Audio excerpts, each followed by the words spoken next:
The chandeliers overhead cast fractured light across the ballroom like diamonds suspended in time, each crystal trembling faintly with the bass notes of the string quartet positioned near the terrace doors. Victoria Harrington moved through the crowd with the practiced grace of someone who had been attending events like this since she could walk, her silk gown catching the light in soft waves of champagne gold. The fabric had been flown in from Milan, tailored to her exact measurements by a designer whose waiting list stretched 2 years into the future. She knew this because she had never waited. People like Victoria did not wait. Marcus stood near the bar, his tall frame commanding attention even in stillness. He was speaking with a cluster of investors, his expression measured and warm in that way he had perfected, never too eager, never too detached. Victoria watched him from across the room and felt a familiar swell of pride. He was hers, the billionaire with the kind eyes and the impeccable reputation, the man who could move markets with a single statement yet still remembered the names of his drivers and assistants. She had been chosen by him, elevated to a position most women could only dream of occupying. Tonight was just another confirmation of the life they were building together, a life where everything gleamed and nothing ever went wrong. She turned toward the hors d'oeuvres table, her heels clicking softly against the polished marble, and reached for a glass of sparkling water from a passing tray. The waiter was young, perhaps in his early 20s, with dark hair that looked freshly combed and a uniform that was slightly too large for his narrow shoulders. He moved carefully, balancing the tray with both hands, his eyes fixed on the path ahead. Victoria barely registered him as a person, only as a function, someone whose job was to make her evening more convenient. She did not see the uneven tile. Neither did he. The collision happened in slow motion and all at once. His shoulder bumped hers, the tray tilted, and a glass of red wine arced through the air like an accusation. It landed across the bodice of her gown, spreading in a dark, irreversible stain that seemed to devour the silk on contact. Victoria gasped, her hands flying up instinctively, uselessly. The cold liquid soaked through to her skin, and she felt the weight of 100 eyes turning toward her.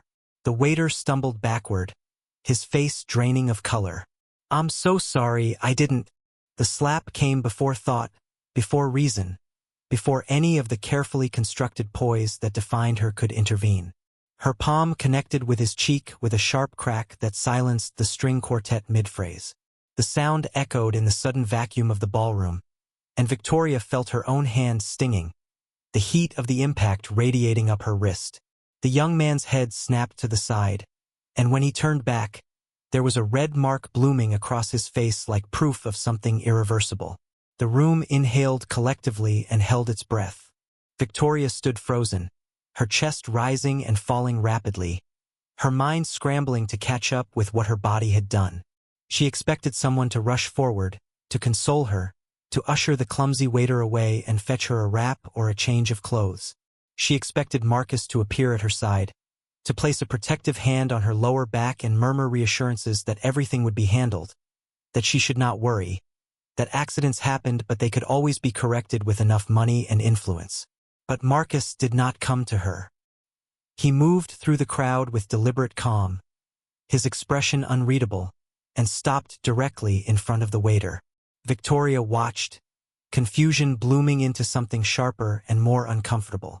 Marcus placed a hand gently on the young man's shoulder, his voice low enough that only those nearest could hear, but the gesture itself was visible to everyone. "I'm sorry," Marcus said, and the simplicity of it cut through the room like a blade. "This should not have happened to you. Are you all right?" The waiter blinked, his eyes bright with unshed tears, and nodded mutely. His hand had risen to touch his reddening cheek, and he let it drop quickly, as though ashamed of drawing attention to the injury. "What's your name?" Marcus asked, his tone gentle but firm, the way one might speak to someone who had just survived something traumatic. "Daniel," the young man whispered. "Daniel Torres." Marcus nodded slowly, committing it to memory. "Daniel. Again. I'm deeply sorry. This will not go unaddressed." He turned then, not toward Victoria, but toward the event coordinator hovering nervously at the edge of the scene. He spoke quietly, but his body language made it clear that the conversation was not a request. The coordinator nodded rapidly, glancing between Marcus and the waiter, and gestured for Daniel to follow him toward a side exit. Victoria remained where she stood, wine still dripping from the ruined gown, her hands still buzzing with the ghost of impact. Around her, the whispers began, low at first, then rising like a tide. She could feel the weight of judgment settling over her shoulders, heavy and unfamiliar. Her eyes searched for Marcus, expecting him to finally turn, to acknowledge her, to offer some explanation for why he had humiliated her by siding with a stranger over his own fiancée. But when Marcus finally looked at her, his expression was not angry. It was something far worse. It was disappointment. And in that moment, standing beneath the glittering chandeliers in a room full of people who had once envied her, Victoria Harrington realized that she had miscalculated something fundamental. She had believed that her position in Marcus's life was unassailable, that love and loyalty meant never having to answer for her actions. But the silence surrounding her now suggested otherwise. It suggested that perhaps, for the first time in her carefully curated existence, there would be consequences she could not charm or buy her way out of. The quartet resumed playing, but the melody felt different now, minor key and distant, like the soundtrack to something ending. The leather seats of the limousine were cool against Victoria's bare shoulders, the air conditioning humming with mechanical indifference as the city lights blurred past the tinted windows. She sat as far from Marcus as the interior would allow, her ruined gown wrapped in a coat that one of the event staff had discreetly provided before their departure. The wine stain had dried into a stiff, dark patch across her torso, a physical reminder of the evening's unraveling that she could feel with every breath. She kept her hands folded in her lap, fingernails digging slightly into her palms, waiting for Marcus to break the silence that had settled between them like a third passenger. He stared out his window, his profile illuminated intermittently by the passing streetlights. Sharp jaw, the slight furrow between his brows, lips pressed into a thin line that suggested he was somewhere far away from this car, from her, from the carefully constructed world they had built together. Victoria had seen him thoughtful before, seen him weigh business decisions with the same measured contemplation, but this felt different. This felt personal in a way that made her stomach twist with something she rarely experienced: uncertainty. She waited for him to reach for her hand, to offer the reassurance that had always come so easily in their relationship. She expected him to tell her that the evening had been unfortunate, that the waiter should have been more careful, that these things happened and they would move past it together. She had already begun constructing her own narrative of the event in her mind, a version where she was the victim of circumstance, where her reaction had been understandable given the provocation, where Marcus would stand beside her and help repair whatever social damage the incident might have caused. But Marcus said nothing. The silence stretched and deepened until it became unbearable. "Are you going to say anything?" Victoria finally asked, her voice sharper than she intended, edged with the defensiveness of someone who felt the ground shifting beneath them. Marcus turned from the window slowly, his gaze meeting hers with an expression she could not quite read. It was not anger, which she could have responded to. It was not disappointment, which she had already witnessed at the gala. It was something quieter and more devastating, a kind of careful distance, as though he were seeing her from very far away and trying to decide if he recognized what he saw. "I need time to think," he said simply, and the words landed between them with the weight of something final. Victoria felt her breath catch. "Think about what?" "Marcus, it was an accident. He ruined a $15,000 dress. I reacted badly, yes, but surely you understand. Do you believe that's what this is about?" Marcus interrupted, his tone still calm but carrying an undercurrent of something she had never heard directed at her before. "The cost of the dress?" she faltered, her mind racing to find the right combination of words that would restore the familiar dynamic between them. "I know it looks bad. I know I shouldn't have reacted that way, but people will forget. They always do. We can make a statement or a donation or—" Victoria. Her name in his mouth sounded different now, stripped of the affection that usually softened it. "I'm not concerned about what people think. I'm concerned about who you are when no one is watching. Or perhaps more accurately, who you are when everyone is watching and you believe there will be no consequences." The words struck her like a physical blow. She had never heard Marcus speak to her this way, not with cruelty, but with a kind of honest assessment that felt more cutting than any raised voice. She opened her mouth to respond, to defend herself, to remind him of all the charity work she did, all the events she attended, all the ways she had been the perfect partner for a man of his stature. But something in his expression stopped her.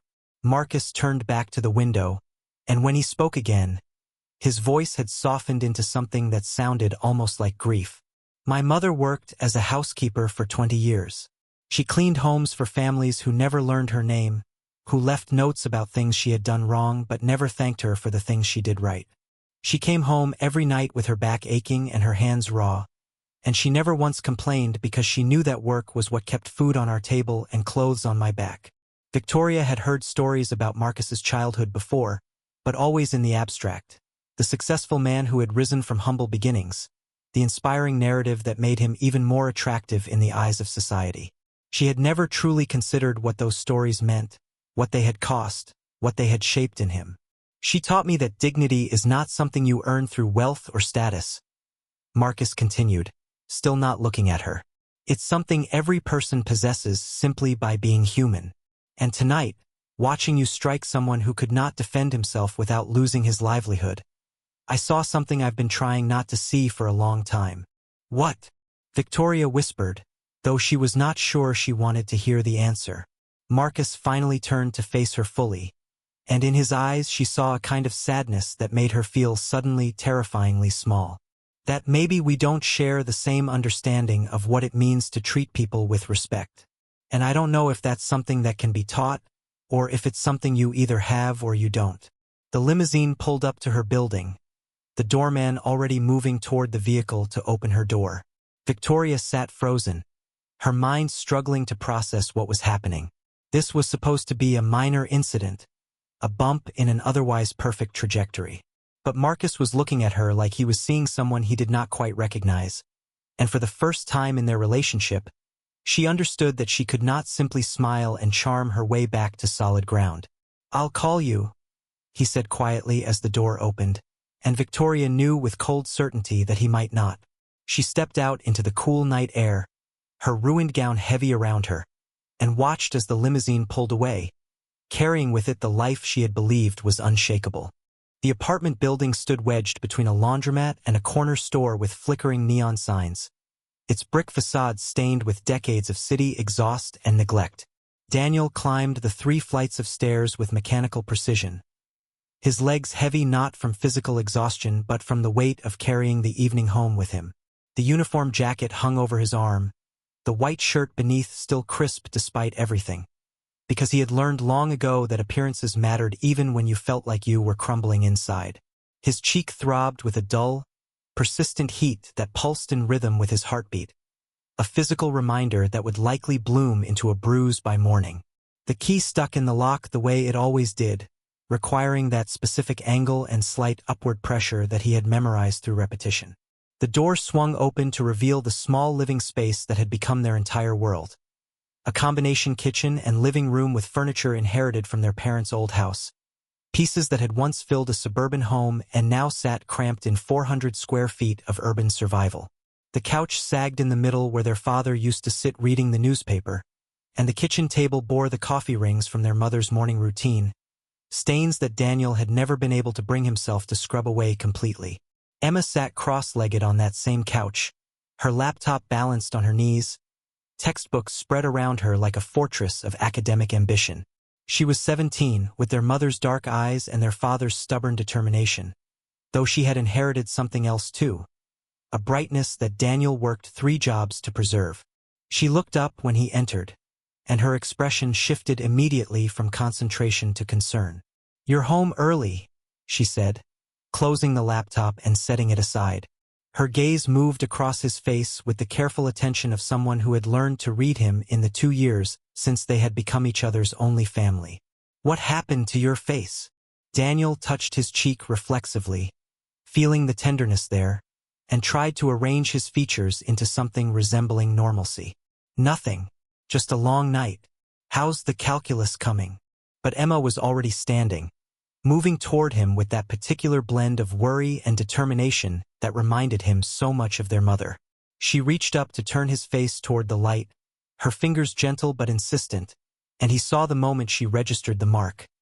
The clear outline of fingers, the redness that spoke of impact and humiliation. "Daniel," she said, her voice dropping into that serious register that made her sound older than her years. "Someone hit you."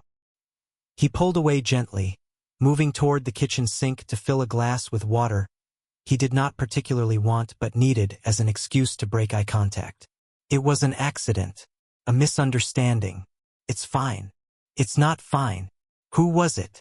Emma followed him, her arms crossed in a posture that signaled she would not be easily dismissed. She had grown up too fast in the past 2 years, had been forced to become half-adult while still trying to hold on to the remnants of childhood, and sometimes Daniel saw flashes of the protective instinct that he usually directed at her reflected back at him. He drank the water slowly, buying time to construct an explanation that would satisfy her without adding to the burden she already carried. "It was at the gala tonight.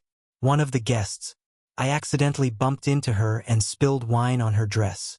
She reacted badly. But it's handled. One of the organizers apologized, and I got paid for the full shift, so it's fine." The lie of omission sat heavy on his tongue. He did not tell her about the crowd watching, about the silence that had followed the slap, about the way his face had burned not just from the impact but from the shame of being treated as less than human in a room full of people who had done nothing to intervene. He did not tell her about the billionaire who had apologized on his assailant's behalf, a gesture that had somehow made the whole thing feel even more complicated, as though kindness from one stranger could somehow balance cruelty from another. Emma studied him with the skepticism of someone who had learned not to accept easy answers. "You should report it. That's assault, Daniel. You can't just let people treat you like that." "And then what?" The question came out sharper than he intended, edged with the frustration of impossible choices. He softened his tone, setting the glass down carefully. "I report it, and then I'm the guy who causes problems. The staffing agency stops calling. The other event coordinators hear about it and decide I'm not worth the risk. We can't afford for me to become difficult, Emma."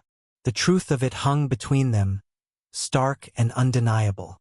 The gala had paid $300 for 5 hours of work, more than he made in 2 full shifts at the coffee shop or 4 at the grocery store stocking shelves.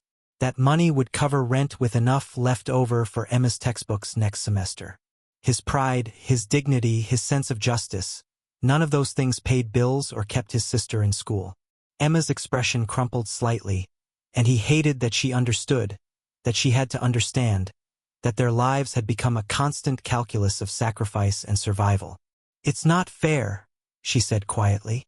"No," Daniel agreed, moving to sit beside her on the couch, suddenly exhausted in a way that had nothing to do with physical labor. "It's not fair. But fair is a luxury we don't have right now." She leaned against his shoulder, and they sat in silence for a moment, the weight of their shared reality settling around them.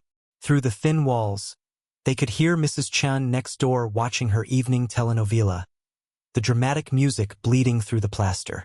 Outside, a car alarm went off and was quickly silenced. The refrigerator hummed its familiar off-key note.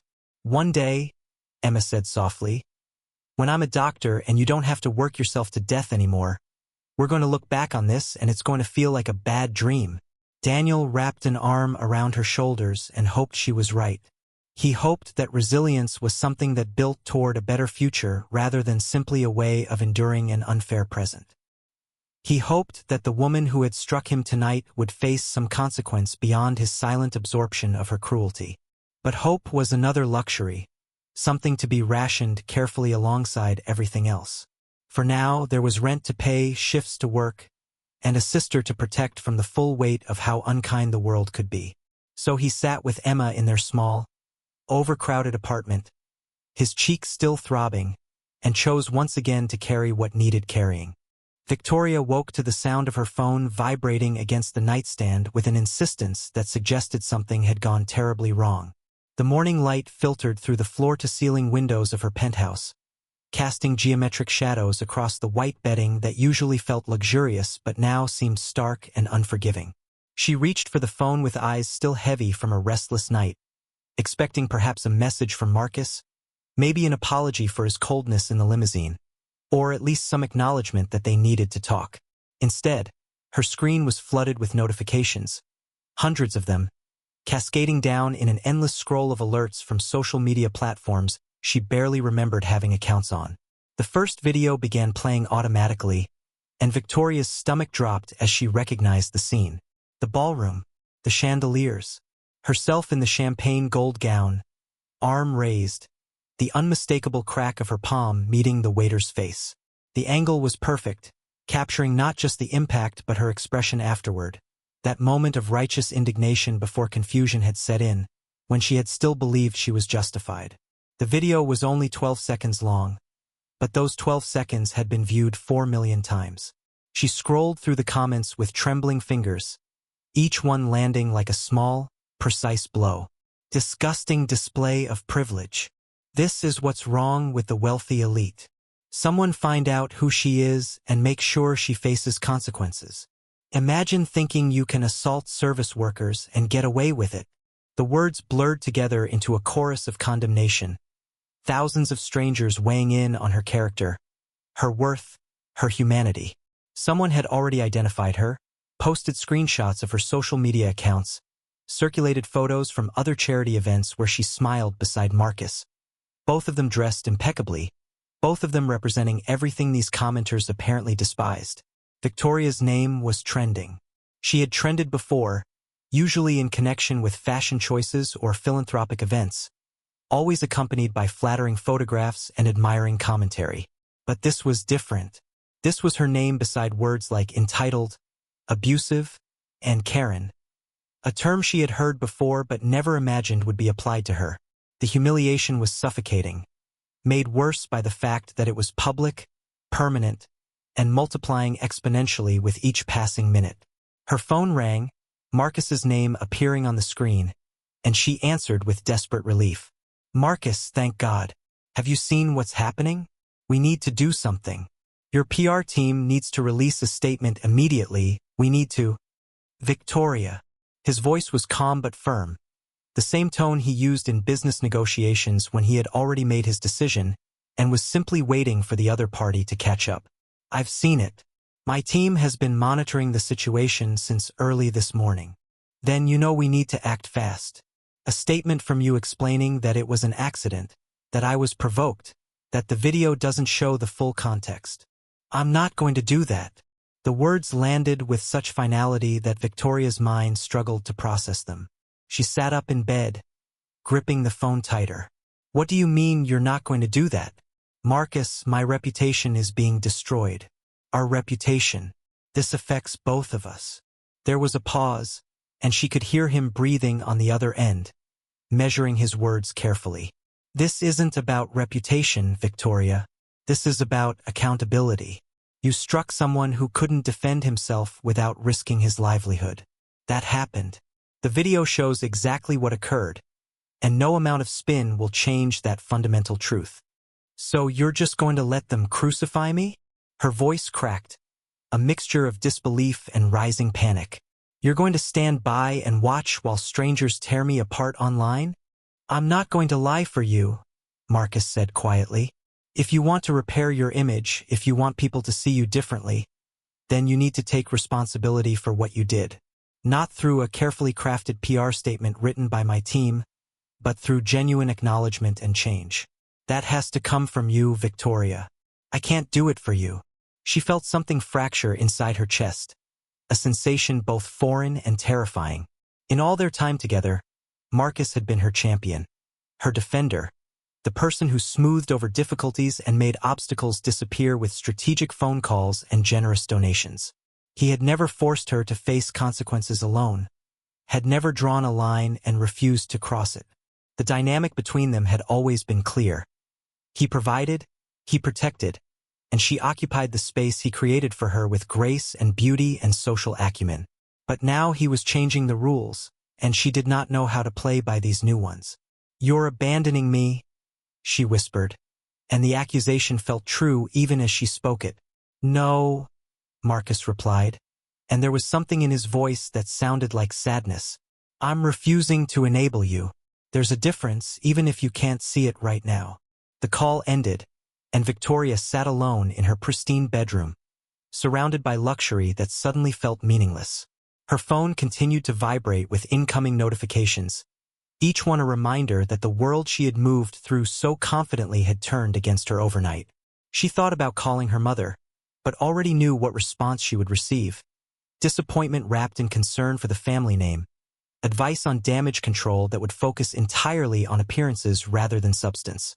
For the first time in her adult life, Victoria understood that she could not buy or charm her way out of this situation. The usual tools at her disposal, wealth, connections, beauty, Marcus's influence, were either unavailable or insufficient. The strangers online did not care about her pedigree or her wardrobe or the charities she had written checks to. They cared about what they had seen in that 12-second video. A moment of cruelty captured in perfect clarity, a woman treating another human being as disposable. She looked at her reflection in the mirror across the room. Perfectly styled hair from yesterday's salon visit now disheveled. Expensive silk pajamas that suddenly seemed like a costume. Eyes that had always sparkled with confidence now rimmed with uncertainty. The woman staring back at her was still Victoria Harrington. But somehow the name carried different weight now. Carried consequence. And she had no idea how to carry that. The study had always been Marcus's sanctuary. A space designed for contemplation rather than spectacle. Unlike the rest of his penthouse with its carefully curated art and designer furniture meant to impress visitors, this room belonged entirely to him. The walls were lined with books he had actually read, their spines creased and worn from use rather than display. The desk was mahogany, inherited from his grandfather, scarred with decades of use and meaning more to him than any pristine piece could. He sat in the leather chair as morning stretched into afternoon, the city sprawling below his windows like a living organism, indifferent to his turmoil. He had not slept after dropping Victoria off.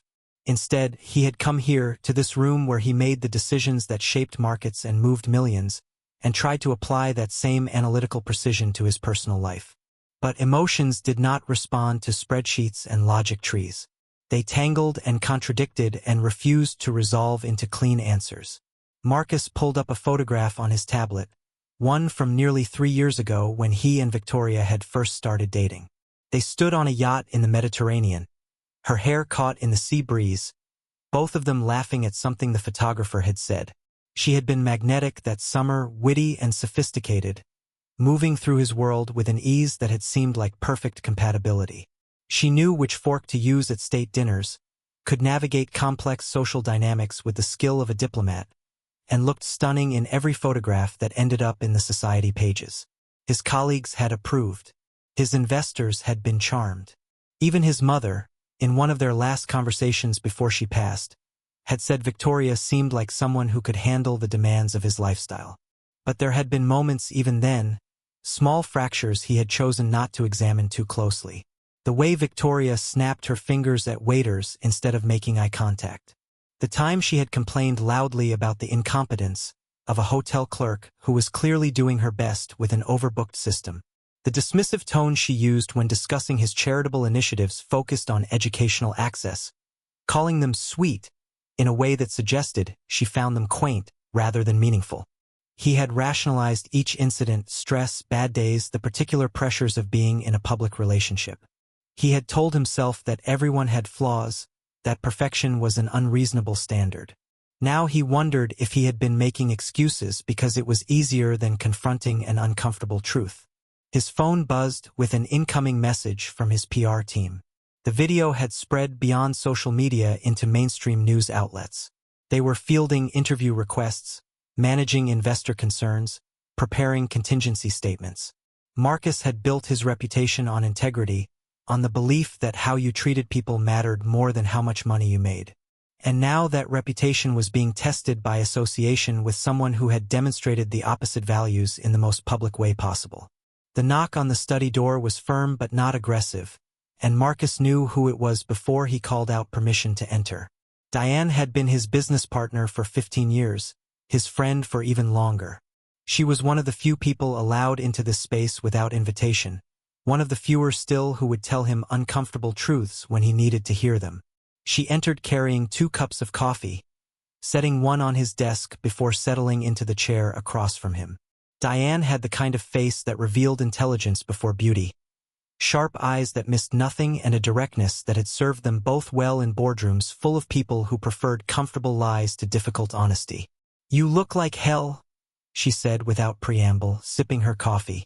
"I feel worse than I look." Marcus accepted the coffee gratefully, realizing he had not eaten or drunk anything since the gala. "I assume you've seen the video, along with everyone else on the planet." Diane studied him over the rim of her cup. "The question is what you're going to do about it." "Victoria wants me to defend her publicly, to use my influence to make this go away." He heard the weariness in his own voice. "I told her no." Diane nodded slowly, and something in her expression suggested this did not surprise her. "Good. Though I imagine that conversation went well. About as well as you'd expect." Marcus set down his coffee and rubbed his eyes, suddenly feeling every hour of lost sleep. "Diane, have I been blind? All this time, have I been ignoring who she really is because it was convenient?" The silence that followed was answer enough. Diane leaned back in her chair, choosing her words with the same care she applied to negotiating multi-million-dollar deals. "I think you saw what you wanted to see. Victoria is beautiful, charming, socially adept. She fits into your world seamlessly. But fitting into a world and sharing its values are not the same thing. You never liked her." It was not an accusation, just an observation. "I never disliked her," Diane corrected. "I just never believed she understood you. The person you are when the cameras are off, when you're not playing the role of successful billionaire. The kid whose mother cleaned houses so he could afford books. The man who still remembers what it feels like to be invisible to people who think service work makes you less human." Marcus thought about his mother, about the way she used to come home with her hands raw from cleaning chemicals, how she would still make him dinner and help with his homework and never once suggest that her exhaustion entitled her to treat anyone with less than dignity. She had died 5 years ago, but he still heard her voice sometimes, steady and sure. "How you treat people when you have power over them reveals who you really are, Marcus. Remember that. She told me once that love without respect is hollow." Diane continued, her voice gentle. "I think she was right. You can love someone and still recognize that they're not the right partner for you. That maybe your values are too different to build a life on." The words settled over Marcus like a weight he had been carrying without acknowledging. He thought about the future he had imagined with Victoria, the beautiful home, the influential social circle, the partnership that looked perfect from the outside. But what would that partnership mean in the moments that mattered? When decisions had to be made about how to use their wealth, their influence, their privilege? Would they be pulling in the same direction? Or would he constantly be negotiating between his values and her expectations? "I don't know if I can do this," he admitted quietly. "Walk away from someone I planned a future with." "No one's asking you to make that decision today," Diane replied. "But I am asking you to be honest with yourself about whether the future you planned is one you actually want, or just one that looks good on paper." She left him then, taking her empty coffee cup and her uncomfortable truths with her. Marcus sat alone in his study as afternoon faded into evening, the city lights beginning to sparkle below like false stars. He thought about compatibility and compromise, about the difference between accepting someone's flaws and enabling their cruelty. He thought about his mother and the life she had lived with grace despite hardship, and he wondered what she would say if she could see him now, caught between a beautiful woman and his own conscience. The answer, he realized, was something he had known all along but had not wanted to face. And knowing it changed everything. The penthouse felt cavernous in its silence, each pristine surface reflecting back a version of Victoria she was beginning not to recognize. She sat curled on the white sofa that had been featured in a design magazine last year, her laptop balanced on her knees, scrolling through an endless stream of commentary that dissected her character with the precision of a surgical procedure. The comments had evolved beyond initial outrage into something more organized and deliberate, threads analyzing her other public appearances, comparing her to various villains from popular culture, creating memes that turned her moment of cruelty into entertainment for millions. Someone had compiled a timeline of her social media posts, highlighting moments where she had posed with charity organizations, champagne flute in hand, smiling beside underprivileged children or at fundraisers for causes she could not now remember supporting. The contrast between those carefully curated images and the raw footage from the gala created a narrative she could not control. The wealthy hypocrite who performed compassion for cameras but revealed her true nature when she thought it did not matter. And the worst part, the part that made her stomach turn with something uncomfortably close to shame, was that the narrative was not entirely wrong. She had never considered herself cruel. Demanding, yes. Particular about standards, certainly. But those qualities had always been framed as strengths in her world, markers of someone who knew their worth and refused to accept less. Her mother had raised her to believe that graciousness was a performance for social advantage, not an actual ethic to live by. Her father had modeled a different lesson entirely, that the world was divided into those who held power and those who served it, and compassion for the latter category was a luxury that weakened your position in the former. Her phone rang, her mother's name appearing on the screen, and Victoria answered with the desperate hope that perhaps this time there would be comfort instead of critique. "Victoria, I just got off the phone with Constance Whitmore, and she informed me that you've been disinvited from the spring benefit." Her mother's voice carried the clipped disappointment that Victoria had heard her entire life, the tone reserved for social failures and missed opportunities. "Do you understand what this means? The Whitmores have been family friends for 3 generations. This is catastrophic." Victoria felt something inside her crack further. "Mother, I was assaulted someone. Doesn't that matter more than a benefit invitation?" There was a pause, and when her mother spoke again, her voice had shifted into that patient tone she used when explaining obvious things to difficult children. "What matters is that you allowed yourself to be filmed having what appears to be a breakdown in public. What matters is that Marcus has refused to defend you, which suggests problems in your engagement that I was not aware of.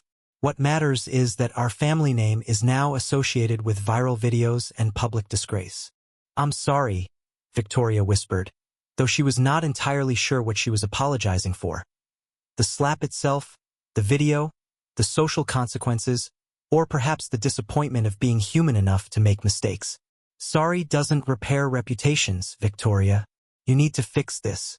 Hire a crisis management firm. Make a carefully worded apology that takes responsibility without actually admitting fault. Donate to some appropriate charity and make sure photographers are present. You know how this works." But Victoria found herself wondering if she wanted to know how this worked anymore. She ended the call without the usual pleasantries, her mother's tactical advice echoing in the empty space around her. She tried Marcus's number again, listening to it ring 4 times before going to voicemail, his recorded voice professionally warm and utterly inaccessible. She did not leave a message. What could she say that would undo what he had witnessed, what the world had witnessed? A memory surfaced unbidden, sharp and clear as shattered glass. She was 12 years old, sitting in her father's home office while he reviewed quarterly reports. She had come to him crying because a girl at school had called her stuck-up, and instead of comfort, he had given her what he considered wisdom. "Kindness is weakness in our world, Victoria. People will use your compassion against you. Better to be respected and feared than loved and taken advantage of. Remember that." She had remembered. She had built an entire identity around that principle, moving through life with the certainty that emotional distance was protection, that treating people as functions rather than humans kept her safe from disappointment and vulnerability.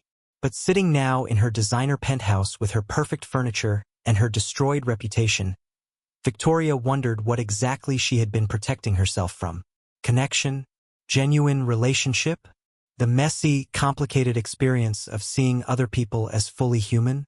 The waiter's face came back to her, not during the slap but after, when Marcus had asked his name. Daniel. He had looked shaken but not broken, had accepted the apology with a dignity that Victoria now recognized she had not earned. He had been more gracious in his humiliation than she had been in her power. The realization sat heavy in her chest, uncomfortable and undeniable. She opened a new browser tab and searched for information about worker protections at catering events, about the power dynamics between wealthy clients and service staff, about the countless small cruelties that people in her position inflicted on people in his without ever considering the impact. The reading was uncomfortable, holding up a mirror to behaviors she had never questioned. She saw herself in dozens of examples: the impatient customer, the dismissive employer, the person who treated service as servitude rather than skilled labor deserving of respect. For the first time in her privileged life, Victoria Harrington sat with the reality that she had been wrong. Not just about the slap, though certainly about that, but about the fundamental philosophy that had shaped her understanding of how to move through the world. Her father's advice had not protected her. It had isolated her. It had created a version of Victoria that looked impressive from the outside but was hollow within, a performance of sophistication that concealed a poverty of genuine human connection. Marcus was not answering her calls because she had shown him something he could not unsee. Her mother cared more about social calendars than her daughter's moral crisis. The strangers online were cruel, yes, but they were not entirely wrong in their assessment. And underneath all of it, underneath the panic about her reputation and her relationship and her social standing, Victoria felt the stirring of a question she had never allowed herself to ask. Who was she when stripped of all the external validations? And did she actually like the answer? The sun set over the city, casting long shadows across her pristine living room, and Victoria sat alone with her laptop and her reckoning, understanding for the first time that some things, once broken, could not be fixed with money or influence or carefully crafted apologies. Some things required actually becoming different, and she had no idea if she was capable of that kind of transformation. The cafe was the kind of place Victoria would never have noticed before. A narrow storefront wedged between a dry cleaner and a used bookstore, its window decorated with hand-drawn chalk menus and mismatched furniture visible through the smudged glass. She had walked for nearly an hour through neighborhoods she typically only saw from the tinted windows of hired cars. Wearing sunglasses despite the overcast sky and a plain baseball cap pulled low over her forehead. The disguise felt absurd and necessary in equal measure, an acknowledgement that her face had become recognizable for all the wrong reasons. She pushed open the door, triggering a small bell that announced her entrance, and was met with the smell of coffee and something baking, warm and uncomplicated. The interior was cramped, with perhaps 8 small tables crowded together and a counter where a barista with purple hair worked an espresso machine that hissed and steamed. This was as far from her usual haunts as she could imagine. No marble counters, no carefully curated lighting, no other patrons who might recognize her from charity galas or society pages. Just ordinary people seeking ordinary comfort in their ordinary lives. Victoria ordered a black coffee from the purple-haired barista, fumbling slightly with the small bills she had withdrawn from an ATM specifically for this purpose. She rarely carried cash, usually just waving a black card that made transactions feel abstract and weightless. But here, exchanging crumpled money for a ceramic mug felt strangely grounding, a small transaction that required actual attention. She turned from the counter, scanning for an empty table in the back corner where she could sit unnoticed, and her eyes landed on a figure hunched over a textbook at a table near the window. The recognition was instantaneous and paralyzing. Daniel sat with his shoulders curved forward in concentration, a highlighter in one hand and his other hand supporting his temple as he read. The afternoon light fell across his face, illuminating the faint yellowing of a bruise along his cheekbone. A bruise shaped exactly like her hand. Victoria's first instinct was to leave, to retreat back into the anonymous city streets before he noticed her. But her feet remained planted on the worn tile floor, held in place by something she could not quite name. Guilt, certainly. Curiosity, perhaps. Or maybe just the exhausted realization that running from discomfort had become her default response to everything difficult, and that strategy was no longer serving her. Daniel looked up, drawn perhaps by the intensity of her staring, and their eyes met across the small cafe. She saw the recognition register in his expression. Surprise, then a flash of something defensive, then a settling into weariness that suggested he was too tired to muster anger even if he wanted to. He did not look away, did not gather his things to leave, just held her gaze with those dark eyes that seemed older than his years. Victoria forced her legs to move, crossing the space between them with her heart hammering against her ribs. She stopped at his table, acutely aware of the barista watching from behind the counter, of the couple 2 tables over who might or might not recognize her if they looked closely enough. "May I sit?" Her voice came out smaller than she intended, stripped of the confident projection she usually wore like armor. Daniel studied her for a long moment, his expression unreadable. She saw him considering, weighing options, and she understood in that moment that he held all the power in this interaction. He could refuse. He could call her out. He could create a scene that would give the online mob even more ammunition. And she would have no defense because she had forfeited her right to dignity when she had struck him. "Okay," he said finally, gesturing to the empty chair across from him with a resignation that suggested this required energy he could barely spare. Victoria sat, removing her sunglasses with trembling hands and setting them on the table beside her untouched coffee. Without them, she felt exposed, vulnerable in a way that was becoming increasingly familiar and no less uncomfortable.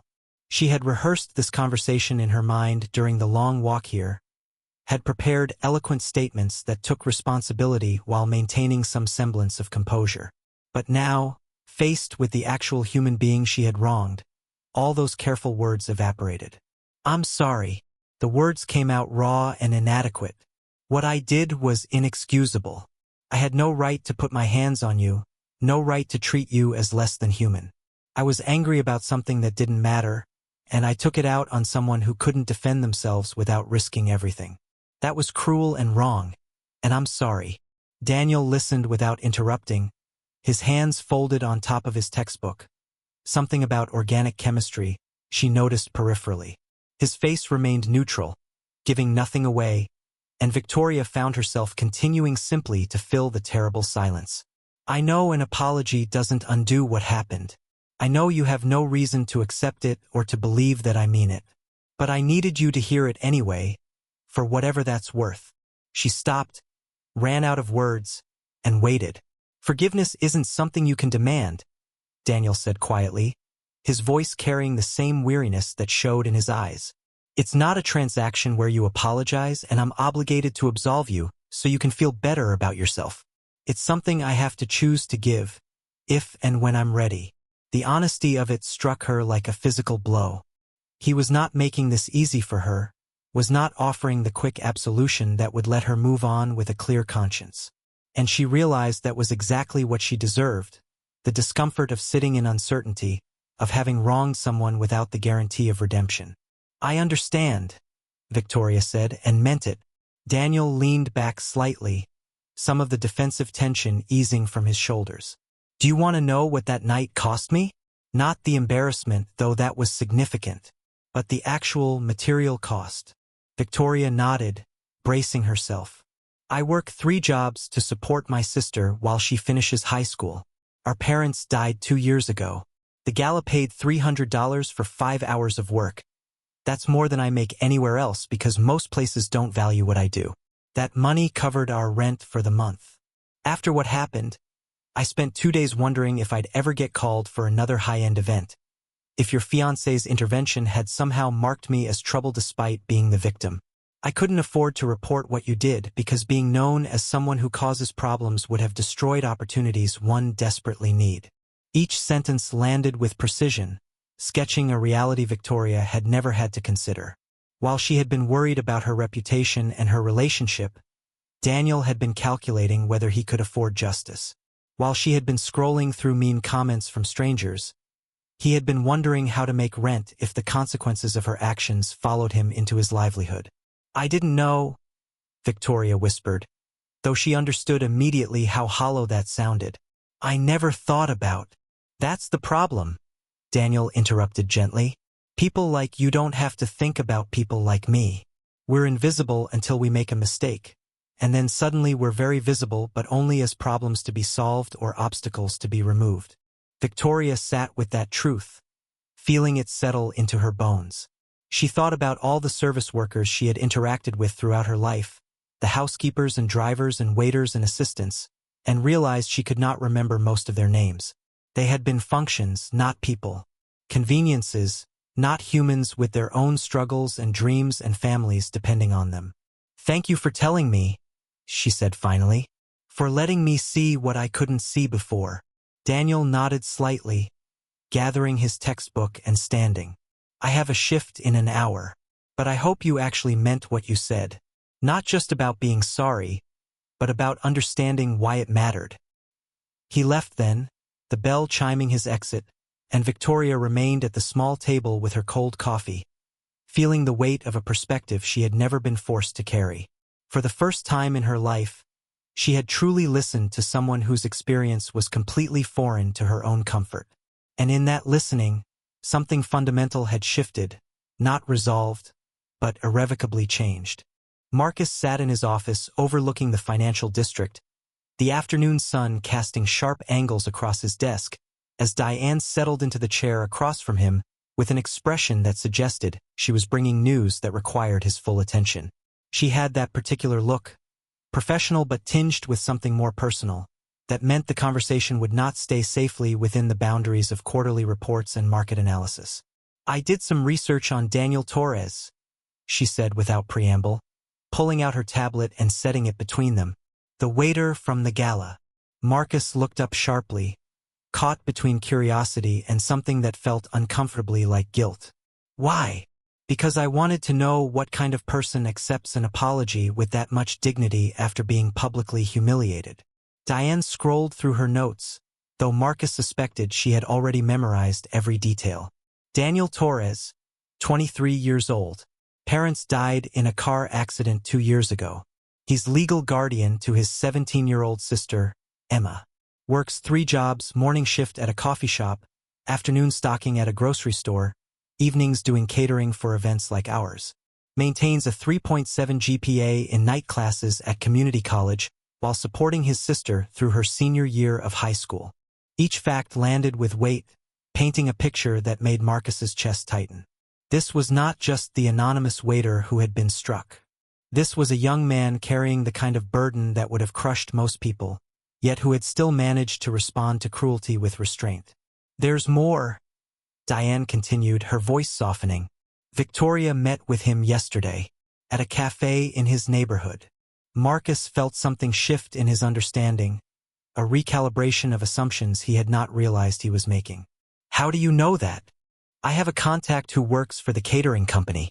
Word travels in service industry circles, especially when someone from Victoria's world crosses into theirs voluntarily.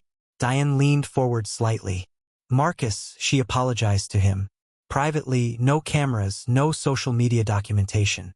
Just her and him, and apparently a very uncomfortable conversation where he told her exactly what her actions cost him. Marcus sat back in his chair, processing this information against everything he thought he knew about Victoria. The woman who had demanded he defend her publicly, who had been more concerned with reputation management than genuine accountability, had somehow found the courage to face the person she had wronged without any guarantee of absolution or public redemption. It did not erase what had happened, but it suggested something he had not expected, a capacity for growth that went beyond strategic damage control. What did Daniel say about it? Marcus asked. That's between them, Diane replied. But the fact that she showed up at all says something. Whether it says enough is a question only you can answer. Across the city, in the cramped apartment that smelled of Emma's experimental cooking and the perpetual anxiety of making ends meet, Daniel sat at the kitchen table with his sister hovering over his shoulder, reading the draft he had written and rewritten a dozen times. The letter was addressed to the event management company, copied to the venue and the catering agency, formal but not cold, detailed but not vindictive. You should press charges, Emma said for the 3rd time that evening, her voice carrying the righteous indignation of someone young enough to still believe the justice system worked equitably. What she did was assault. You have it on video. You have witnesses. Daniel rubbed his eyes, the weariness of too many shifts and too little sleep making his thoughts feel sluggish. And then what? I spend months in legal battles against someone with unlimited resources and lawyers who get paid more per hour than I make in a week. Even if I win, I become the guy who sued Victoria Harrington. Every future employer will Google my name and see that story. So she just gets away with it? Emma's frustration was palpable, and Daniel understood it even as he could not fully share it. She wanted justice to be simple, wrong action, clear consequence, balance restored. But he lived in the messy reality where justice had a price tag he could not afford. "No," Daniel said quietly, turning back to the letter on his laptop screen. "She doesn't get away with it. But my fight isn't with her specifically. It's with a system that allows people like her to treat people like me as disposable." The letter he had composed was not about Victoria, though her actions were the catalyst. It was about the broader pattern of behavior that event staff endured regularly. The verbal abuse, the unreasonable demands, the lack of recourse when wealthy clients crossed lines. He detailed his own experience factually, without embellishment or emotional appeal, and then outlined specific policy recommendations. Security protocols for protecting staff. Clear channels for reporting misconduct. Consequences for guests whose behavior created hostile work environments. The right to refuse service to abusive clients without fear of termination. Emma read through it again, her initial frustration giving way to something that looked like pride. "This is really good, Daniel. You think they'll actually listen?" "I think they'll have to," Daniel replied, though his confidence was more hope than certainty. "Especially if I send copies to the labor advocacy groups Diane mentioned." He had been surprised when Diane Chan, Marcus Sinclair's business partner, had reached out through the catering agency. Their conversation had been brief but substantive. She had asked what would actually help, what changes would make a difference beyond individual apologies or financial settlements. She had listened with the focus of someone who intended to act on the information, and she had connected him with organizations that specialized in worker protections in the hospitality industry. Daniel hit send on the email, watching the letter disappear into the digital void, and felt something release in his chest. This was not revenge. It was not about punishing Victoria or extracting payment for his humiliation. It was about using his experience to create change that would protect the next person, and the one after that, from having to choose between their dignity and their livelihood. Within 48 hours, the letter had been forwarded through industry networks, shared among event planners and catering companies, discussed in trade publications that covered the hospitality sector. Daniel's name was kept confidential at his request, but the incident itself became a case study in the need for stronger protections. 2 major event venues announced new policies within the week. A coalition of catering companies drafted a shared code of conduct. The conversation shifted from one viral moment to a broader examination of power dynamics and worker dignity. Marcus read about these developments in his morning briefing, the industry publications he subscribed to suddenly filled with discussions sparked by a letter he had not seen but could trace back to a young man he had apologized to at a gala. He thought about calling Victoria, about sharing this information, about asking if she understood that her moment of cruelty had inadvertently catalyzed something meaningful. But he was not ready for that conversation yet, still weighing what her private apology meant against years of behavior he had chosen to overlook. In her penthouse, Victoria saw the same news, read the anonymous accounts of service workers sharing their own stories of mistreatment, and recognized her own actions in the broader pattern being described. She had imagined her apology to Daniel as an ending, a way to achieve some personal closure. But she was beginning to understand that it was only a beginning, the first uncomfortable step in recognizing how much she had not known, had not seen, had not wanted to acknowledge about the world she moved through with such careless privilege. Daniel returned home from his evening shift to find Emma waiting with news that the scholarship she had applied for had come through, covering her remaining tuition and some living expenses. The application had required an essay about overcoming adversity, and she had written about their parents' death and her brother's sacrifices. She had written about resilience and family and the quiet heroism of people who worked multiple jobs so others could pursue their dreams. "You did this," she said, hugging him tightly. "Everything you've done made this possible." Daniel held his sister and thought about ripple effects, about how single moments could cascade into unexpected consequences. A slap at a gala had led to a viral video, which had led to a private apology, which had led to a letter, which was leading to industry-wide changes. He did not know if Victoria would ever truly understand what she had put in motion, but he was beginning to believe that something meaningful could emerge from even the most painful experiences, if you chose to build rather than simply endure. The restaurant Marcus chose was deliberately understated, a small Italian place in a neighborhood far from the circuits where they usually dined, with checkered tablecloths and candles in wine bottles and a warmth that came from decades of family ownership rather than designer intention. Victoria arrived 10 minutes early, a habit born from social training that punctuality demonstrated respect, and found herself sitting alone at a corner table feeling more nervous than she had felt in years. She had dressed carefully but simply, avoiding the designer labels that usually armored her, choosing instead a navy dress that her mother would have called disappointingly plain. When Marcus arrived, she saw immediately that something fundamental had shifted in him. He moved with the same quiet confidence, greeted the owner by name with genuine warmth, but when he looked at her across the table, his expression held a kind of resolved clarity that made her stomach tighten with apprehension. This was not the Marcus who had been charmed by her at Mediterranean parties 3 years ago, who had proposed with a ring that cost more than most people's annual salaries, who had smoothed every difficulty from her path with the efficiency of someone who believed love meant removing obstacles. This was someone who had made a decision and come to deliver it with honesty that would not be softened by sentiment. They ordered, though Victoria knew she would barely touch whatever arrived, and then Marcus folded his hands on the table in that way he did when preparing to say something important in business meetings. But this was not business, and the formality of the gesture made her heart race with a fear she could not quite name. "I've been thinking a lot these past few weeks," Marcus began, his voice measured but not unkind. "About us, about what happened at the gala, about who we are together and separately." Victoria nodded, not trusting herself to speak yet, her hands twisted together in her lap beneath the table where he could not see them shaking. "Diane told me you went to see Daniel," Marcus continued, "that you apologized to him privately, without any cameras or witnesses who could validate it publicly. That took courage, Victoria. Real courage, not the performative kind." She felt a flicker of something that might have been hope, but Marcus's expression remained serious, and she understood that acknowledgement was not the same as absolution. "I've also seen the industry changes that came from Daniel's letter," he said. "The conversations happening about worker protections, the policy updates at venues across the city.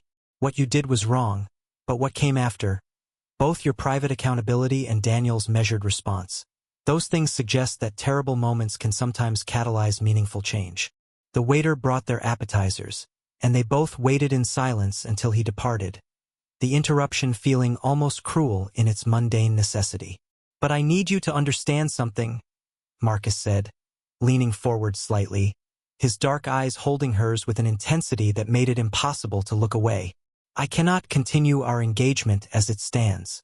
Not because I don't care about you, but because I've realized we've been building a relationship on a foundation that was never as solid as I wanted to believe." Victoria felt the words land like physical blows, each one precise and devastating. She had known this was coming, had sensed it in his distance, in his refusal to defend her, in the way he had looked at her in the limousine with something close to grief. But hearing it spoken aloud made it real in a way that anticipation had not. "I've seen signs of growth in you," Marcus continued, and his voice softened slightly. "The fact that you faced Daniel, that you've been quiet on social media instead of mounting some calculated comeback, that you've apparently been doing reading about privilege and power dynamics. Diane mentioned she saw books on your coffee table when she stopped by last week. These things matter, Victoria. They suggest you're capable of real change." He paused, seeming to choose his next words with particular care. "But I need more than capability. I need commitment. Not performative apologies or public redemption arcs designed to restore your reputation. I need to see consistent, quiet change in how you treat people when you think no one important is watching. The waiter who brings your coffee, the person who cleans your apartment, the driver who takes you to appointments. Those interactions matter more to me than any charity gala or carefully worded statement." Victoria found her voice, though it came out smaller than she intended. "What are you saying? That you want to break our engagement?" "I'm saying I want to pause it," Marcus replied. "I'm saying that I love the person I hoped you were becoming, but I'm not sure yet if that person is who you actually are or just who you're trying to be until this crisis passes. And I need to know the difference before I commit my life to yours." The distinction cut deeper than a clean break would have, leaving her suspended in uncertainty rather than released into grief. But Victoria understood it was more than she deserved. A chance rather than a guarantee. An opening rather than a closed door. "There's something else you should know," Marcus said, and something in his tone shifted into territory that felt almost vulnerable. "I've been funding a scholarship for Daniel's sister, Emma. Anonymously, through a foundation I set up years ago that supports students who've lost parents and are working to support younger siblings." Victoria felt her breath catch. Not from jealousy, but from the sudden understanding of how profoundly she had misjudged the man across from her. She had always known Marcus was generous. She had seen the donations, attended the fundraisers, watched him write checks to causes that seemed appropriately philanthropic. But this was different. This was specific and personal, an investment in individual human potential that had nothing to do with tax benefits or social prestige. "It's not about guilt or making amends for what you did," Marcus continued, reading her expression accurately.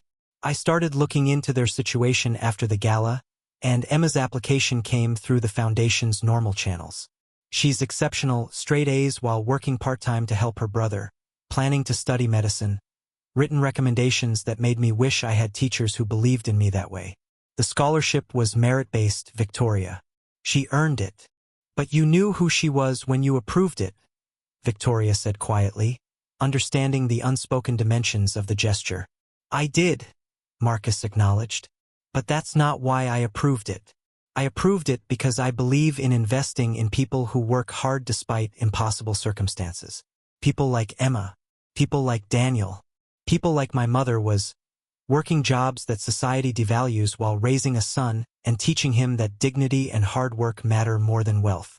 Victoria sat with that revelation, feeling the full weight of how little she had truly understood about Marcus's values, about what actually motivated him beyond the surface performance of billionaire philanthropy. He was not trying to buy forgiveness or assuage guilt. He was living according to principles that had been shaped by his own experience of struggle, principles that Victoria had never needed to develop because struggle had never touched her life. "I don't know if I can become the person you need me to be," Victoria admitted, and the honesty of it felt both terrifying and necessary.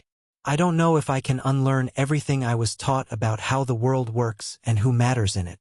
Marcus reached across the table and took her hand, the first physical contact between them in weeks, and his touch was gentle but not romantic. More like a lifeline offered to someone treading uncertain water. "I don't need you to be perfect, Victoria. I need you to be willing to try, consistently, without guarantees of reward or reconciliation. Can you do that?" She looked at their joined hands, at the contrast between his calloused palm. He still worked out without gloves, still did physical labor sometimes at construction sites his company was developing, and her perfectly manicured fingers that had never known real work. She thought about Daniel's hands, probably rough from 3 different jobs, and Emma's hands, probably ink-stained from endless studying. She thought about all the hands she had never noticed because the people attached to them had not mattered in her carefully constructed world. "I can try," she said finally, meeting his eyes. "I want to try. Not to win you back, though I want that too. But because I don't like who I was. I don't want to be that person anymore." Marcus nodded slowly, and something in his expression eased slightly, though the distance between them remained. "Then that's where we start. Not as engaged couple. Not even as a couple. But as 2 people who care about each other, trying to figure out if they can build something real on a foundation that actually matters." It was not the romantic reconciliation Victoria had half hoped for, but it was something more valuable. Honesty that respected both of them enough to name the truth without decoration. And as they sat in that modest restaurant eating food that tasted better than anything from the Michelin-starred establishments they usually frequented, Victoria understood that she was being given something rare. A second chance that demanded she actually change rather than simply perform change. Whether she was capable of that transformation remained to be seen. But for the first time in her privileged life, she was willing to find out. The therapist's office was nothing like Victoria had imagined. She had expected something clinical and cold, all white walls and uncomfortable furniture designed to make you want to leave as quickly as possible.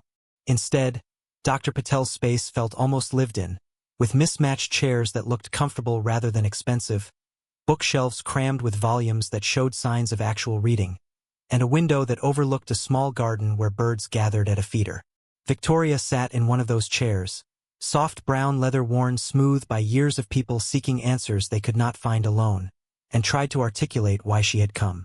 "I need to understand why I did what I did," she said during that first session, her hands folded carefully in her lap, still maintaining the posture of someone who believed control was the same as composure. "At the gala. Why I reacted that way." Dr. Patel, a woman in her 50s with silver threading through dark hair and eyes that seemed to see past carefully constructed facades, tilted her head slightly. "Why do you think you reacted that way?" The question should have been simple, but Victoria found herself struggling to answer. She had spent weeks now with various explanations.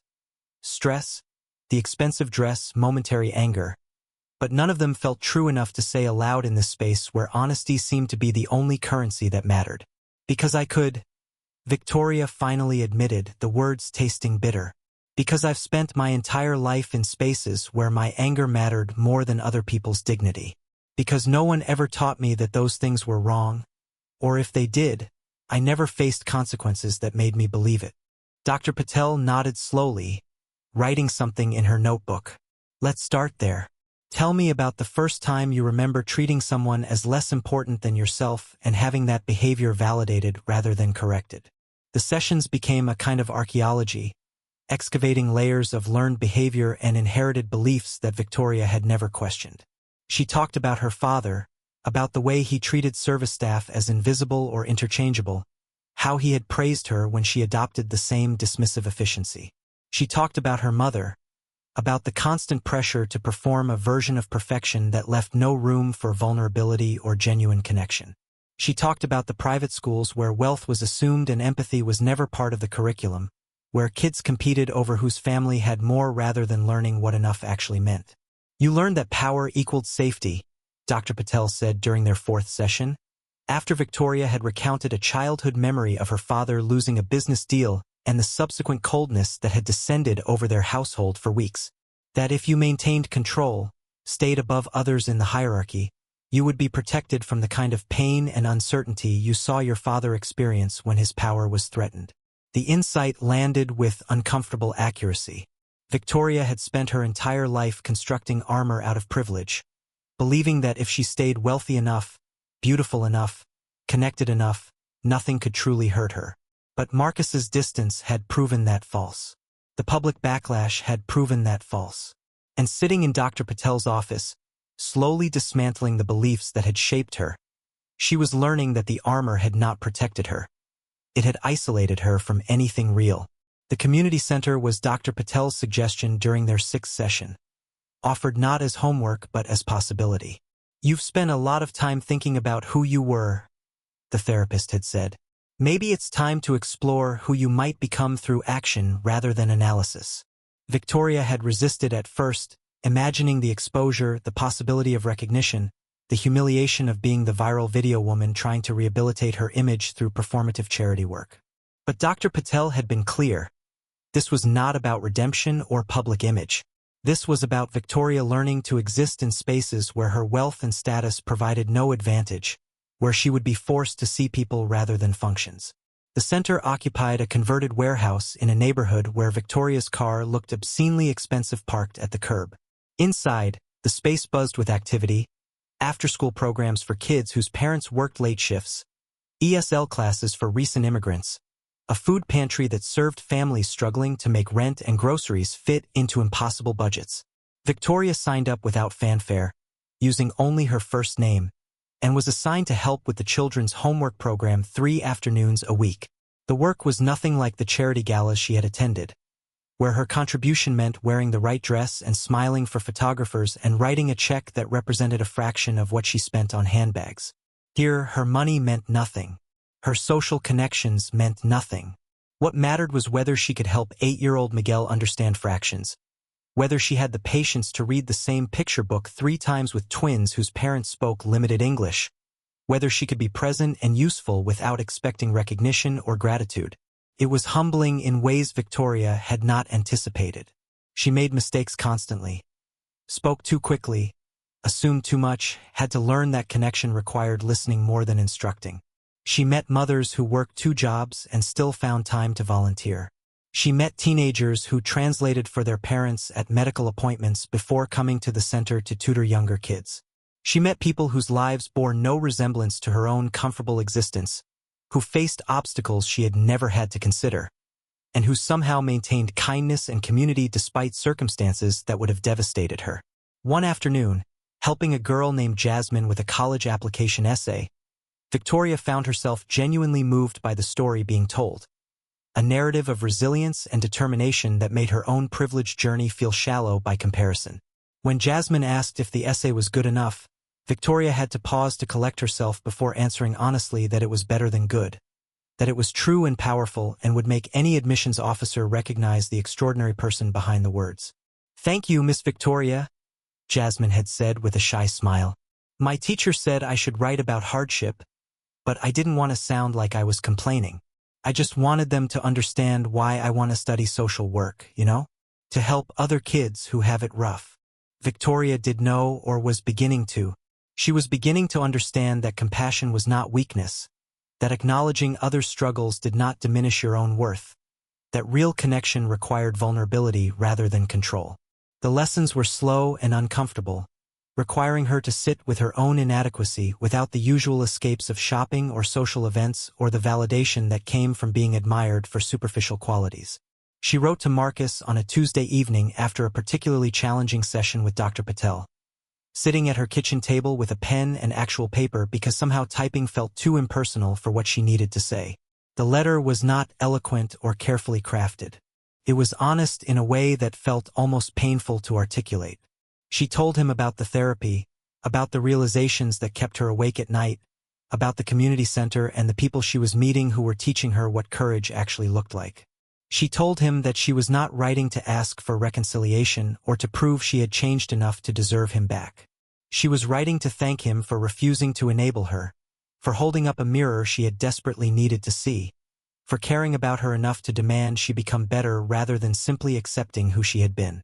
"I don't know if I'll ever be the person you need me to be," she wrote in closing, "but I'm learning to be someone I can respect when I look in that mirror you held up. And that matters more than I ever understood it could."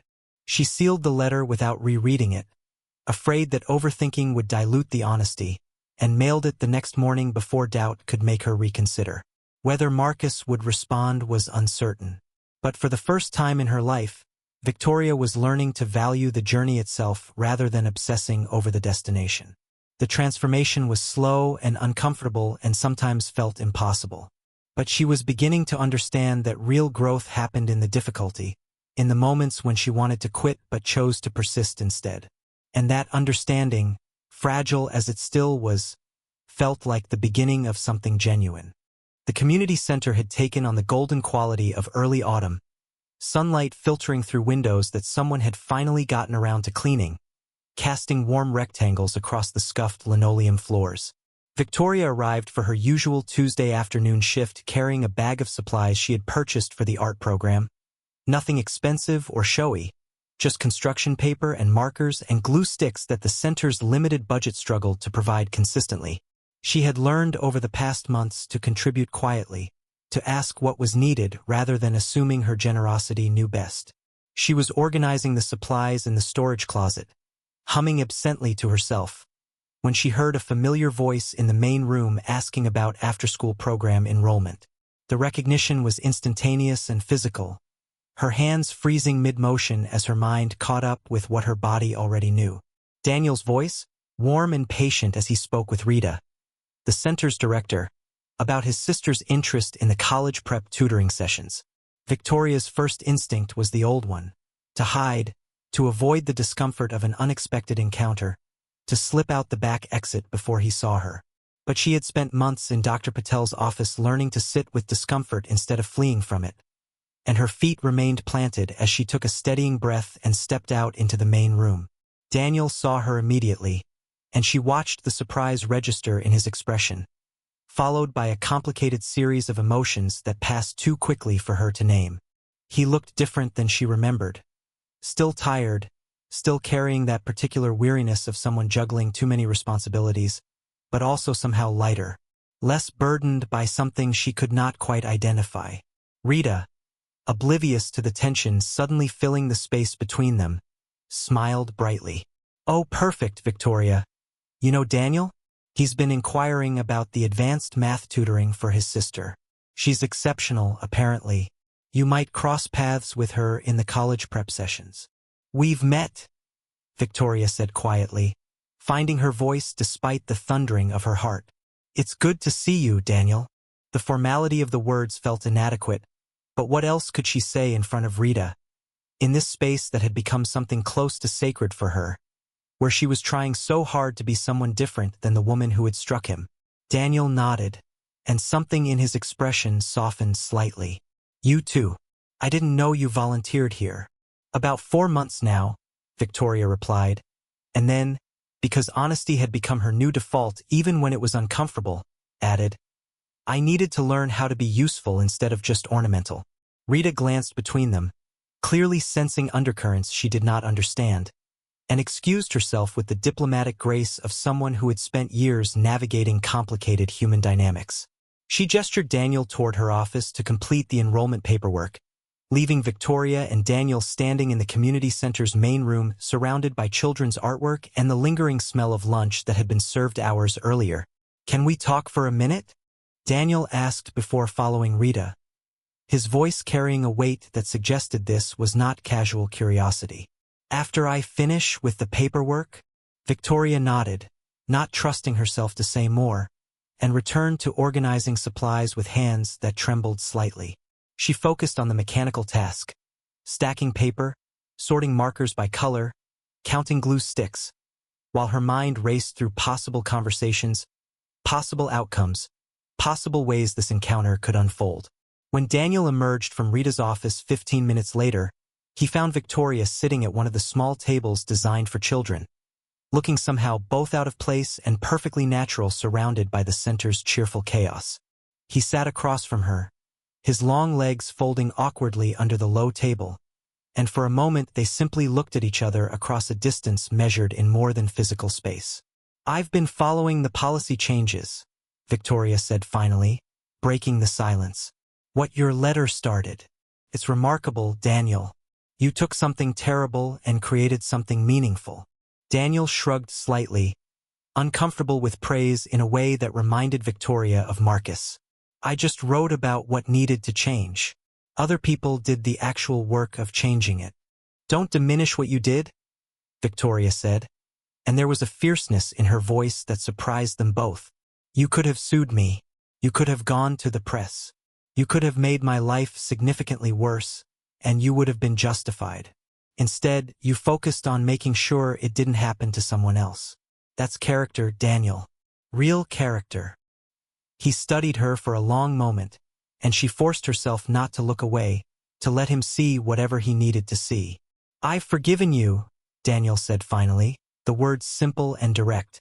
"Not because you earned it through your volunteering here or whatever other changes you've made, but because carrying anger at you was exhausting, and I have enough to carry without adding that weight." Victoria felt something release in her chest, not relief exactly, but a loosening of tension she had not realized she was holding. "Thank you," she whispered. "I don't expect friendship or any kind of relationship. I just want you to know that I'm genuinely sorry, and I'm trying to be better." "I can see that," Daniel replied, gesturing to the space around them. "Rita speaks highly of you, says you show up consistently, work hard, don't make a fuss. That matters more than grand apologies." They sat in silence for another moment, and it was not uncomfortable anymore. Just two people who had collided in the worst possible way, learning to exist in proximity without toxicity. Emma appeared in the doorway then, her backpack slung over one shoulder, and her face lit up when she saw Daniel. "Ready to go?" she asked, and then noticed Victoria and offered a polite smile that suggested she did not recognize the woman from the viral video that had consumed their lives months ago. Daniel stood, unfolding himself from the small chair, and offered Victoria a nod that carried more meaning than words. "Take care of yourself, Victoria." "You too," she replied. "Both of you. And congratulations on the scholarship, Emma. You've earned it." Emma looked surprised that this stranger knew her name, but thanked her graciously before she and Daniel headed toward the exit. Victoria watched them go, brother and sister, moving through the world with a resilience she was still learning to understand, and felt the weight of gratitude for this encounter that could have been painful, but had instead offered something close to peace. Across the city, Marcus sat in his office reading a report from the foundation that managed his scholarships. Emma Torres was thriving in the program, her grades excellent, her trajectory promising. Diane had mentioned, casually but deliberately, that Victoria was volunteering at the same community center where Emma now attended tutoring sessions. He wondered if they had crossed paths, if Victoria understood the connections that wove through these lives she had touched. He had received her letter weeks ago, had read it multiple times, had felt something shift in his understanding of who she might be becoming. But watching from a distance was different than stepping back into proximity. He was not ready yet, still cautious, still needing to see if the changes were genuine or just another performance. But he was beginning to believe, tentatively and carefully, that perhaps Victoria was finding her way toward the person she had always had the capacity to become. Whether that journey would eventually lead back to him remained uncertain. But for the first time in months, Marcus found himself hoping that it might, even as he continued to wait and watch and give her the space to transform without the weight of his expectations shaping the outcome. The text from Marcus arrived on a Thursday morning while Victoria was helping Miguel with his multiplication tables, her phone buzzing against the community center table with an insistence that made her heart skip, despite months of learning, not to expect anything from him. She finished the problem they were working on before checking the message, a small discipline that represented how much she had changed. The old Victoria would have abandoned anything for Marcus's attention, would have prioritized his communication above all else without question. Coffee tomorrow? That place near the park. 10 a.m. if you're free. She read it 3 times, searching for subtext or hidden meaning, then forced herself to simply respond with acceptance. No emojis, no excessive enthusiasm, no attempt to read his intentions beyond the simple invitation. Dr. Patel had been working with her on this, learning to exist in uncertainty without trying to control outcomes through manipulation or performance. The coffee shop was the same one where she had encountered Daniel months ago, and Victoria wondered if Marcus had chosen it deliberately, or if it was simply one of those strange coincidences that life offered without explanation. She arrived exactly on time, neither early nor late, and found Marcus already seated at a table by the window, 2 cups of coffee already ordered and waiting. He stood when he saw her, and the gesture was both familiar and foreign, a remnant of their old dynamic existing in the context of their new, undefined relationship. "Thank you for meeting me," Marcus said as she settled into the chair across from him, and the formality of it reminded her of business meetings rather than romantic reconnection. But perhaps that was appropriate. Perhaps they needed to approach each other as strangers learning to know one another again rather than lovers trying to resurrect something that had been built on faulty foundations. They talked first about surface things, his recent business expansion into sustainable housing, her continued work at the community center, the changing season painting the city in shades of rust and gold. The conversation was careful but not cold, both of them navigating around the larger topics that hung between them like furniture in a dark room, present but not yet directly addressed. "I got your letter," Marcus said finally, steering them toward deeper water. "I've read it probably a dozen times." Victoria felt heat rise to her cheeks, remembering the raw honesty she had poured onto those pages. "I almost didn't send it. It felt too vulnerable, too exposed." "That's what made it matter," Marcus replied, his dark eyes holding hers with an intensity that reminded her why she had fallen for him in the first place. "Everything else between us had been performance, even when we didn't realize it. That letter was the first time I felt like I was seeing the actual Victoria instead of the version you thought you should be." She nodded, wrapping her hands around the warm coffee cup as though it could anchor her through this conversation. "I've learned a lot about who I was, about who I want to become. Dr. Patel keeps reminding me that change isn't a destination I can arrive at and then stop working. It's a practice, something I'll have to choose every day for the rest of my life." "That's wise," Marcus said, and something in his expression softened. "I want you to know that I'm proud of you, Victoria. The work you've been doing, the genuine transformation I've seen. It's not easy to dismantle everything you were taught and rebuild yourself from scratch. Most people wouldn't have the courage. She felt tears threatening and blinked them back, not from sadness but from the overwhelming validation of being seen, truly seen, by someone whose opinion mattered deeply to her. "I'm not doing it to win you back," she said, needing him to understand. "I mean, I won't pretend I don't want that. But even if we never get back together, I need to be someone I can respect. Someone who treats people with dignity regardless of their position or usefulness to me." Marcus reached across the table and took her hand, the touch sending familiar electricity through her despite the months of distance between them. "I know. That's what makes it real." They sat like that for a moment, hands connected across the scarred wooden table, and Victoria allowed herself to feel the hope and the fear and the uncertainty without trying to resolve any of it into something more comfortable. "I'm not ready to resume our engagement," Marcus said, and though the words carried disappointment, his tone was gentle rather than cruel. "I think we need to start over, build something new instead of trying to repair what was broken.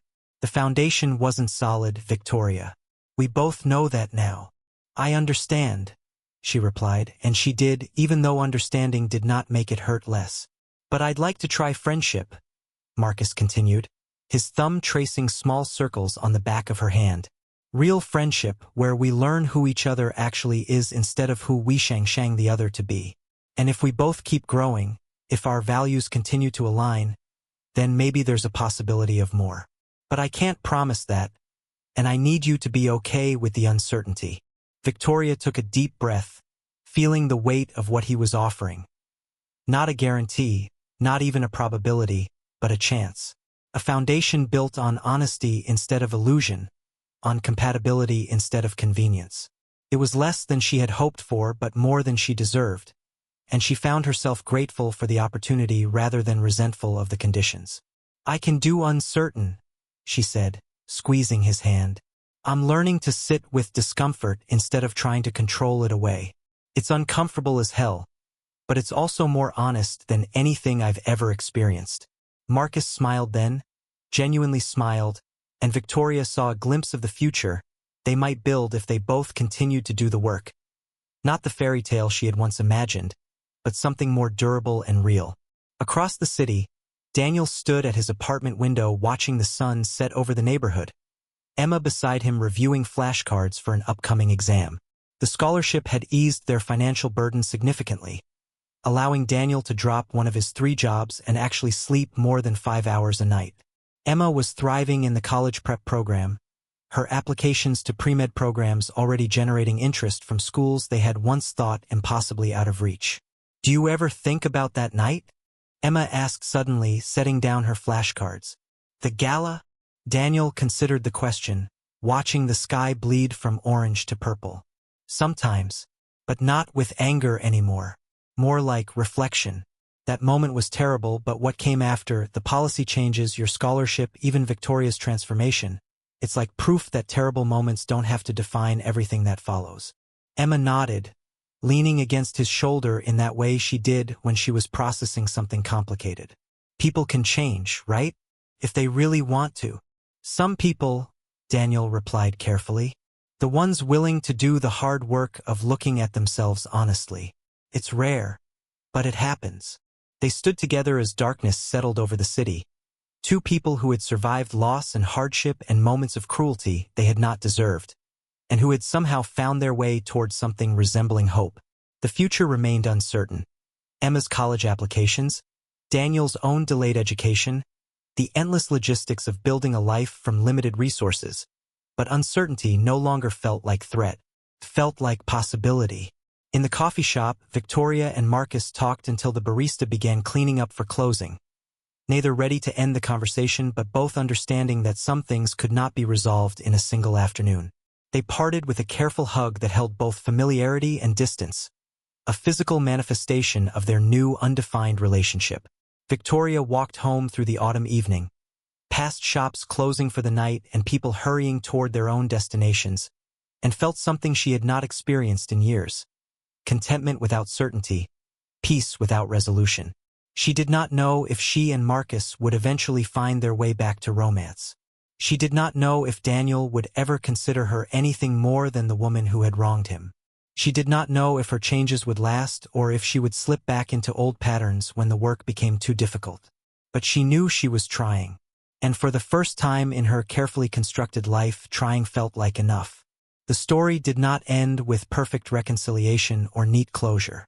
It ended with three people, Victoria, Marcus, and Daniel, choosing to believe that growth was possible, that transformation could be genuine, and that second chances were earned through consistent action rather than grand gestures.